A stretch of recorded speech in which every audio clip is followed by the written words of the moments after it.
This is Yusuf for Joseph at JohnTheHutDweller. I saw some of the comments that were written on that to the wacky anti-Orthodox Catholic uh, video, and it's funny. As everybody knows, when you get comments on a video, be 100 comments, you see one in your inbox. Uh, Somebody wrote, "Oh, the reason why he's not responding to it is because he can't." No, your comment about the popes. Oh, if you look at the first three councils, the pope, this pope wasn't at the Council of Nicaea. I think he said emissaries. They didn't really do anything. Rome didn't really have any representation at the first council. Uh, yeah, the pope was a defender of orthodoxy, or the popes, I should say, in Rome for a long time. Uh, we do agree with many of the popes, many of the early popes.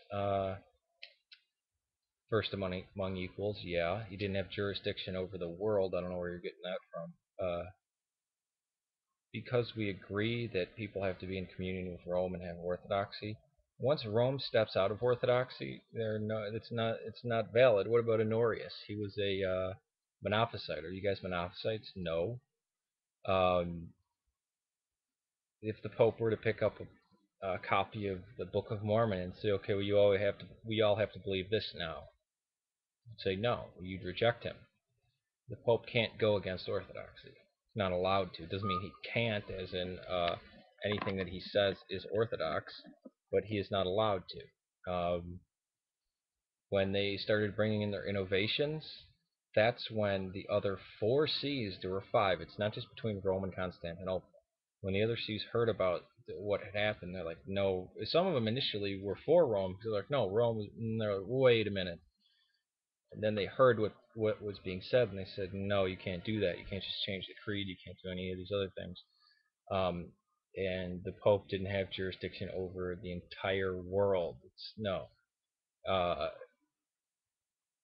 you're saying, oh, since you agreed with since Orthodox agreed with the popes 1600 years ago, that means, see, all Orthodox have to listen to anything that comes out of Rome.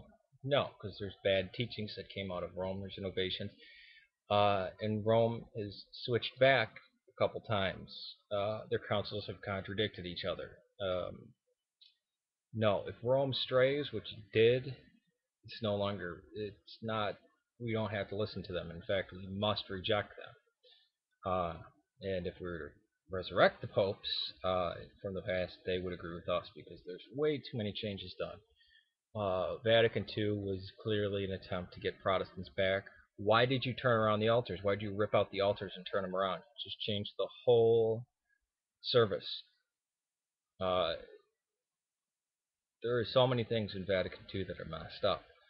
To say it's ridiculous to say that I'm anti-Catholic, because I was actually surprised at this charge, because most of the time I get that I'm too pro-Catholic.